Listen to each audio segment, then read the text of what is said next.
El estupendo escritor chileno Alejandro Zambra estuvo de paso por Lima para participar en la Feria Internacional del Libro.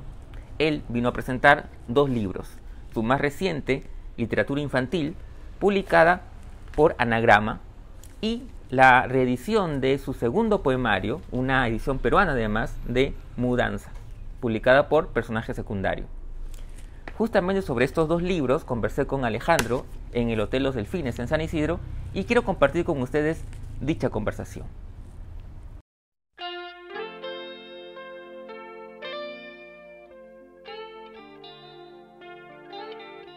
Hola Alejandro, ¿cómo estás? Primero que nada, gracias por tu tiempo y permitirnos este momento para hablar pues de literatura y de tus libros.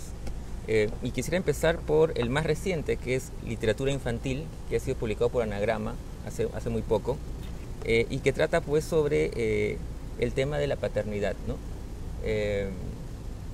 Si bien el tema estaba presente en tu novela anterior, en Poeta Chileno, desde la padastría en realidad, también estaba presente en tus primeras novelas, ¿no? En algunas de las primeras novelas. Pero quisiera empezar la charla por algo que a mí siempre me da mucha curiosidad, es cómo se gestan los libros. Tengo entendido que tú empiezas a hacer notas, ¿no? En un momento, creo que cuando nace tu hijo, y que dejas justamente de escribir, haces un alto a la escritura de Poeta Chileno, me parece, y comienzas a hacer anotaciones sobre lo que se estaba pasando. Pero ¿cómo se plasma eso luego en el libro? Es decir, ¿en qué momento ves esas anotaciones y ves que puede ser el pie para un libro como literatura infantil? Bueno, muchas gracias por la invitación a conversar. Claro, a mí me gusta siempre distinguir entre escribir y publicar, es obvio, pero sobre todo cuando los escritores salimos al ruedo público, me gusta insistir en eso porque escribir es muy natural, o sea, yo siento que incluso a veces ni siquiera tomas la decisión de escribir sobre algo, ¿no? O sea, es simplemente que lo haces porque es un hábito, un juego, una forma de enfrentar la vida o de estar en el mundo, ¿no? Entonces, cuando nació mi hijo, por supuesto, sabía que iba a escribir sobre lo que estaba pasando, porque es lo que siempre he hecho, ¿no? Claro. Y porque, bueno, era un momento importantísimo, muy deseado, muy esperado, ¿no? Entonces quería estar completamente disponible para esa experiencia, para recibirlo, y entre medio tomaba nota, ¿no? O sea, era secundaria la escritura en relación a lo que estaba sucediendo, pero interrumpí Poeta Chileno, justamente, que era la novela que estaba escribiendo en ese momento. La interrumpí para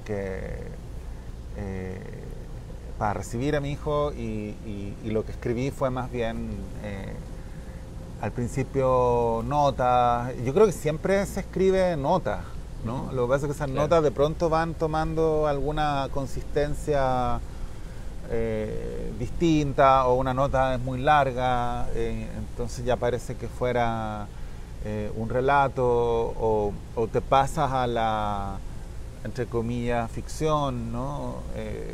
Haces algún desplazamiento, pero no sé, yo creo que ahí que escribir es más un momento, un espacio que uno se permite, y claro, no sé, después con el texto ya publicado, todo parece muy intencional, ¿no? Claro. Por eso me gusta justo distinguir entre escribir y publicar, o sea, entonces ya en un momento, meses después, fue natural pensar en un libro, pero a la vez no quería condicionar ese libro esa escritura al libro. O sea, si pensaba en el libro como destino, creo que la escritura se iba a transformar o se iba a funcionalizar demasiado. Entonces claro, lo que hice fue, claro, eso, claro. entonces sí tuve este plan que finalmente resultó de simplemente acumular y luego confiar en los amigos, ¿no? O sea, hay una larga lista de personas en los agradecimientos, dos personas por supuesto cruciales que son Jasmina y mi hijo, y otras dos personas también importantes como Andrés Braithwaite, que es el editor del libro, y Silvia C.C., la editora de Anagrama, que leyeron un material mucho más extenso y fueron en el fondo contándome qué libro veían ellos que había ahí, ¿no? O sea, el libro tiene una unidad que está dada por el crecimiento del niño. Al comienzo tiene empieza con su nacimiento y hacia el final el niño tiene 5 años. Pero claro, también hay muchos textos que quedaron fuera, ¿no? Yo quería más bien que estos lectores generosos me fueran contando qué libro había ahí, ¿no? No quería,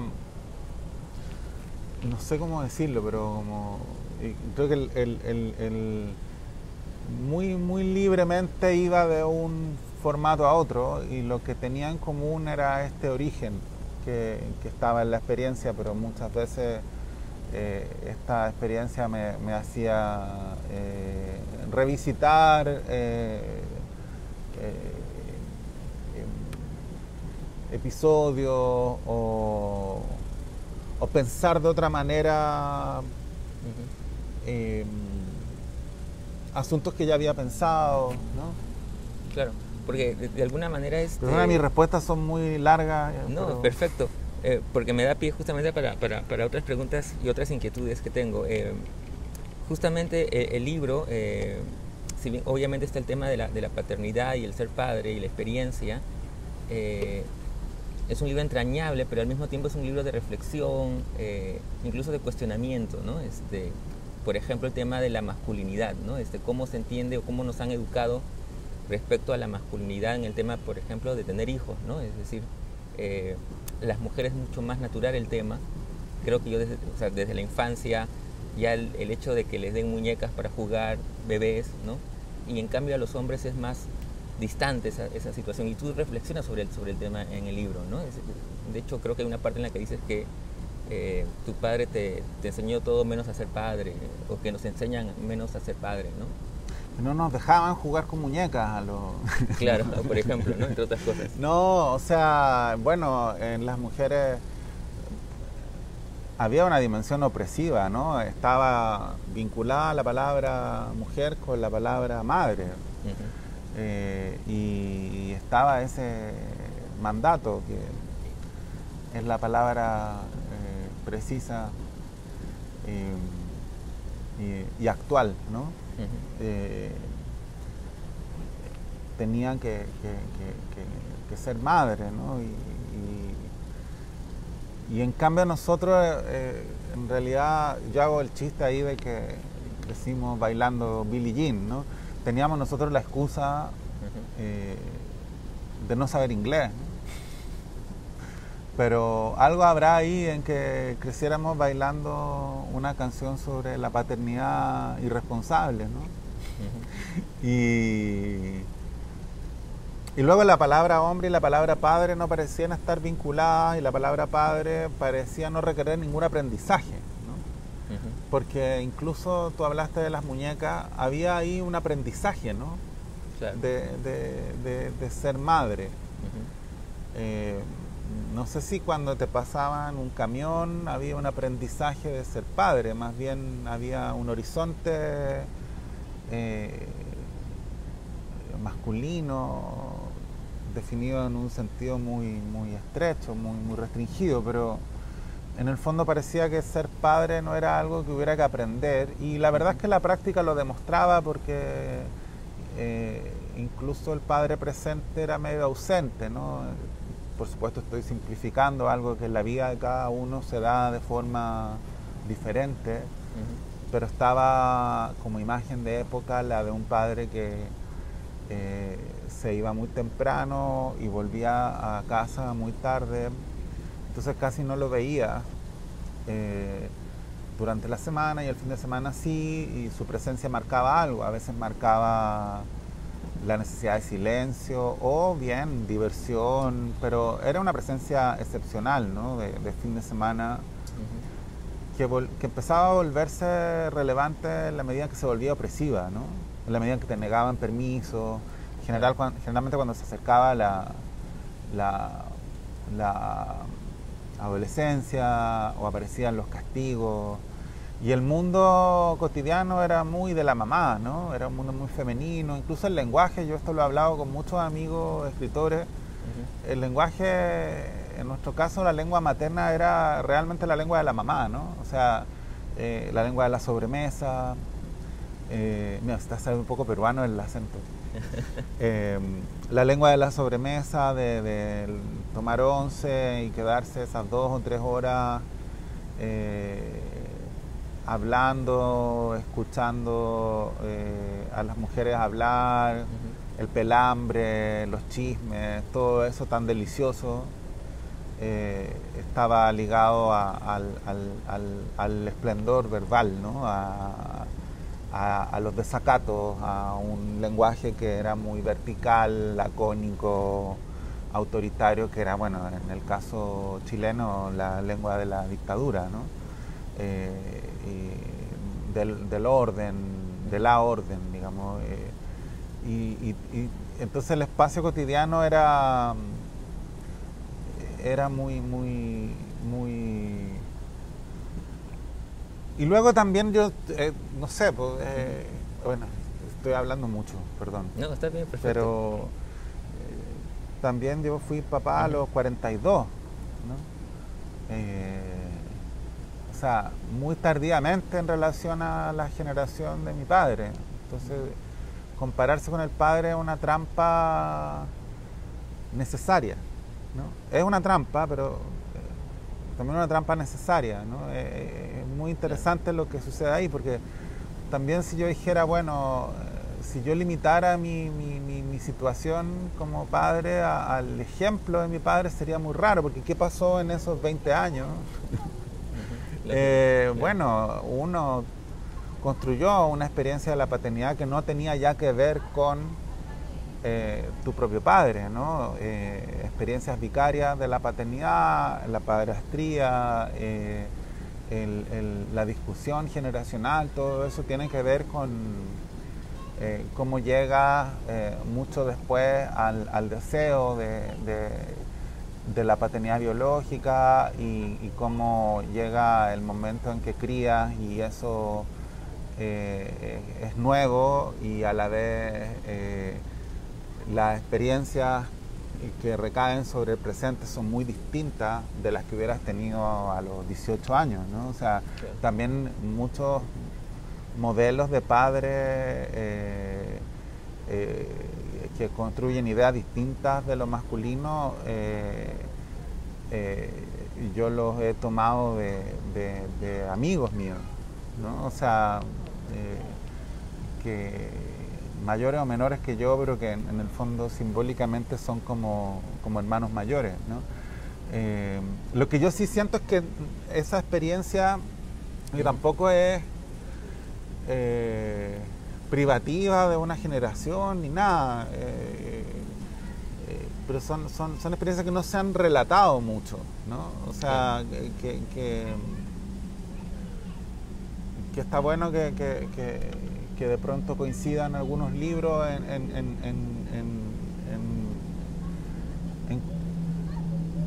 en narrarlas simplemente, ¿no? Claro, porque de alguna manera igual es inevitable, creo, esta cuestión de espejo o esta reflexión sobre, al tener la experiencia de ser padre, inevitablemente uno repara en en cuando uno es hijo y la relación con el padre, ¿no? Que está muy presente en este libro, ¿no?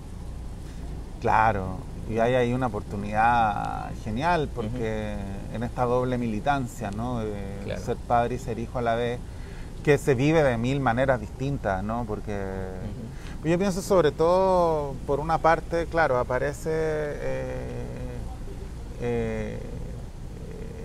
eres padre y entonces eso es muy grande, ¿no? Leyendo el otro día un libro que me gustó mucho de Margarita García Roballo, un libro inédito, entonces quizá no debería hablar de él, pero espero que me perdone Margarita. Ella dice algo muy preciso, dice algo así como que le resulta muy fácil ser madre de sus hijos y muy difícil identificarse con la idea de ser madre, ¿no? Me parece una distinción preciosa. O sea, porque claro, en un sentido eres padre, que es algo muy grande y que entronca con un montón de grandes problemas filosóficos, y todos los relatos humanos incluyen esa figura. Y por otra parte eres padre de tu hijo, que es algo muy concreto y muy en el caso mío también muy natural, ¿no? Entonces son dos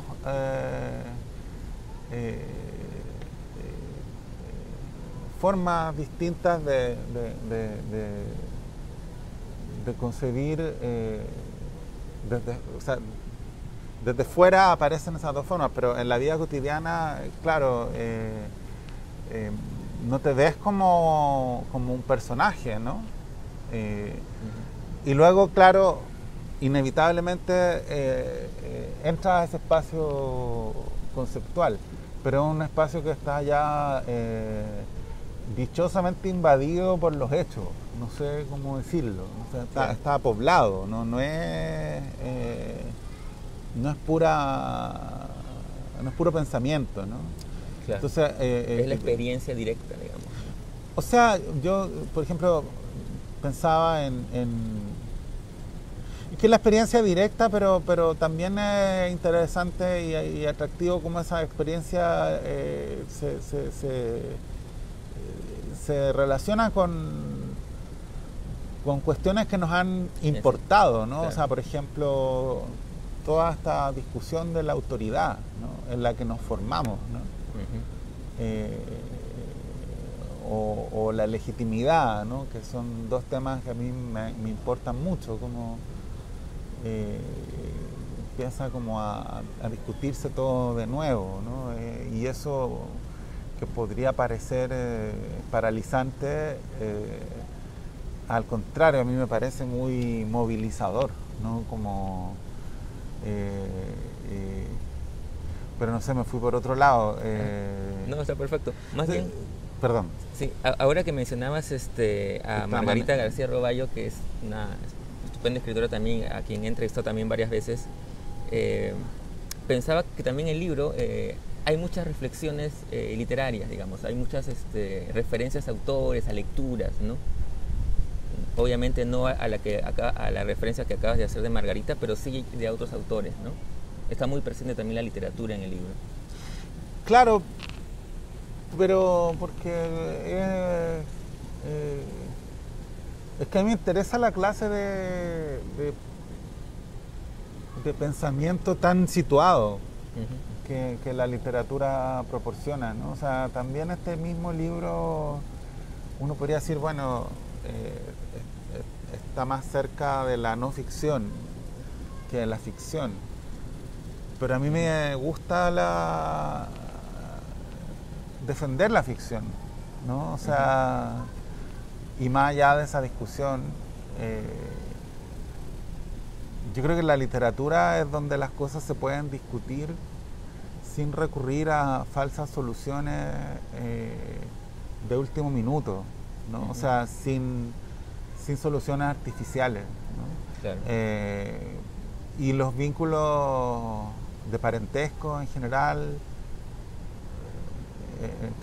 entre madre e hijo, padre e hijo, abuelo, tienen una característica eh, muy especial, y es que no terminan, aunque estemos acostumbrados a pensarlo de pronto hollywoodensemente, ¿no? Así como con palabras como ruptura, reconciliación, qué sé yo. La verdad es que no terminan nunca de suceder, ¿no? Ni siquiera la muerte es capaz de ordenar lo que sucede, por ejemplo, entre un padre y un hijo. Y a la vez sentimos continuamente la tentación de simplificar esos vínculos, ¿no? O sea, estamos de pronto acostumbrados a decir, mira, esto siento yo respecto a mi padre, esto, y bueno, eso va cambiando. Y hay una cierta hay una belleza en descongelar la imagen, digamos, ¿no? Claro, sí, es verdad. Yo igual pienso que la literatura no tiene que dar respuestas, sino al contrario, ¿no? Plantear preguntas que nos cuestionen y que permitan también que uno se cuestione cosas, ¿no? Quería no dejar de hablar de Mudanza, que es tu segundo poemario, publicado hace 20 años, si la memoria no me falla. Claro, ¿no? Claro, justo. No me había dado cuenta que justo hace 20 años. Y que ha sido un libro de poesía, porque tú empezaste como poeta, pero que ha tenido muchas reediciones, o varias reediciones, ¿no? Y ahora aparece aquí en el Perú una nueva reedición con personajes secundarios, con una bonita edición además. Cuéntame un poco qué significa para ti este segundo poemario. En alguna oportunidad te escuché decir que era como que significó para ti una especie de punto de partida de un... Claro. En tu escritura, por lo menos. Fíjate que no había hecho el cálculo de que eran 20 años. Sí, pues, el primero es un libro del 98 que se llama Bahía Inútil, y ese no lo reeditaría por ningún motivo.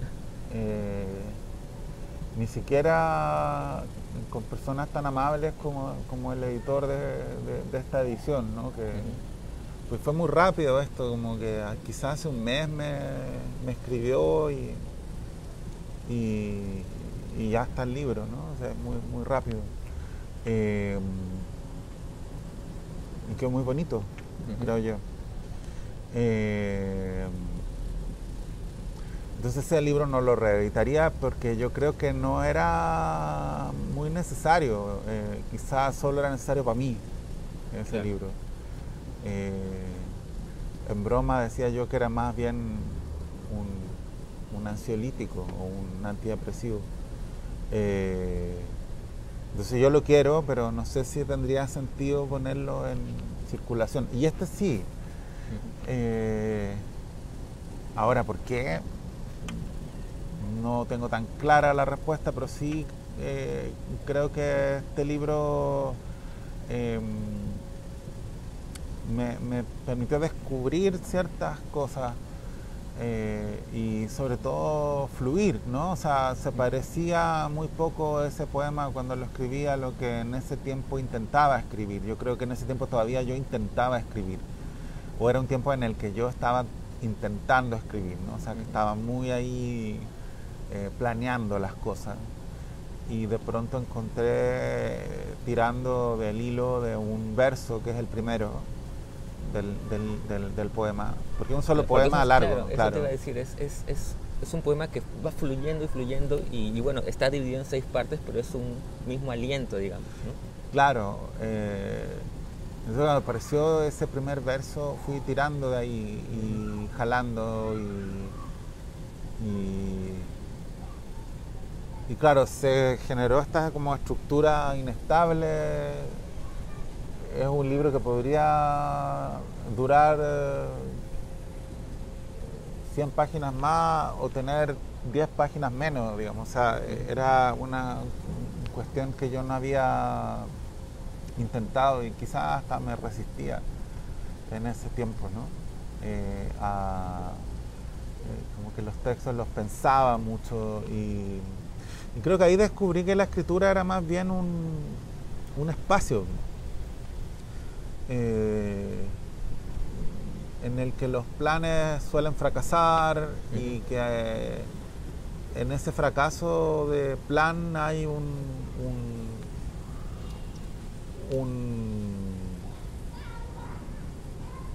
espesor una calidez muy necesaria, ¿no?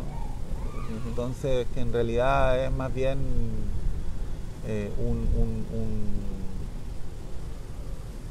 un desafío de los propios límites que uno se pone cuando estás imaginando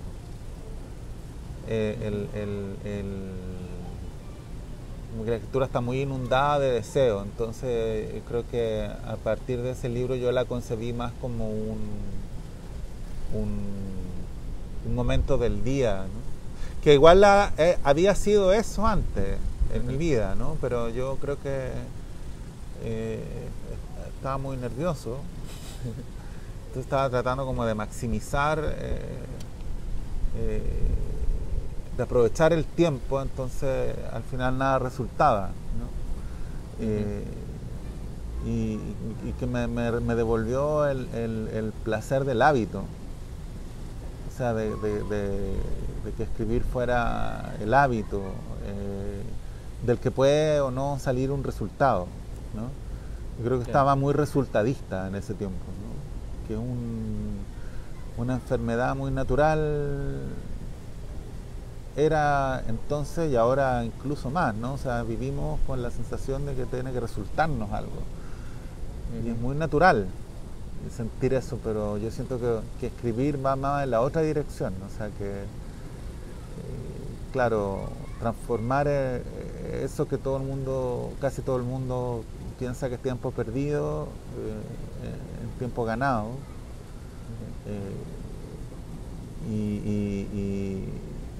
Y construir un tiempo dentro del tiempo, o sea,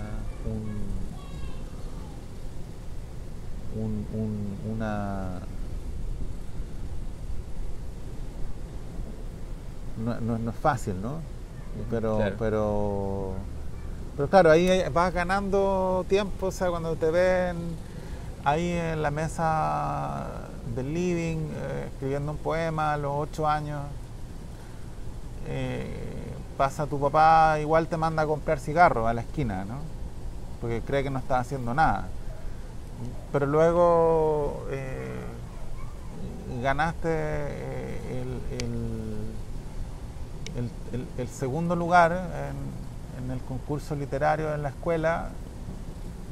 Entonces sucede lo mismo, de nuevo te ven ahí escribiendo y voy a ir a comprar yo, ¿no? Capaz que tenga talento este cabro, capaz que tenga talento, entonces, y así vas ganando tiempo.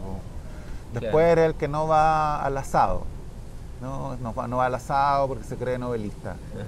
Ya, bueno, dejemos lo que se crea novelista. Después ya, bueno, resulta que alguien quiere publicar tu novela y después ya eres el que se acuesta muy tarde y casi no duerme. Y así, pues, vas ganando la oportunidad de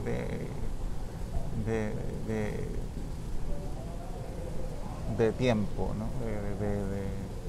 Entonces de pronto, cada ciertos años, cristaliza en un libro, ¿no? Un poco para ir terminando, la poesía, en tu caso, en ti, ¿qué lugar ocupa?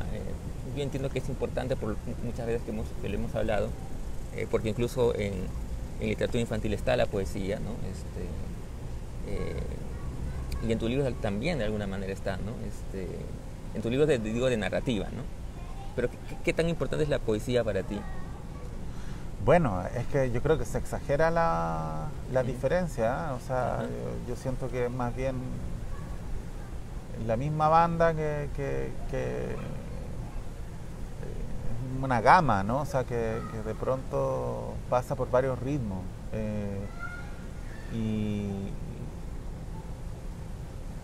Y creo que todos los libros de algún modo empiezan ahí en ese balbuceo. A veces tengo la sensación de que lo que hago es traducir una primera articulación que puede ser muy vaga, y que lo que suele pasar es que traduzco demasiado y paso en banda y al final termina siendo una novela, digamos. Bueno, gracias Alejandro, siempre es un placer conversar contigo. Lo mismo digo. Gracias.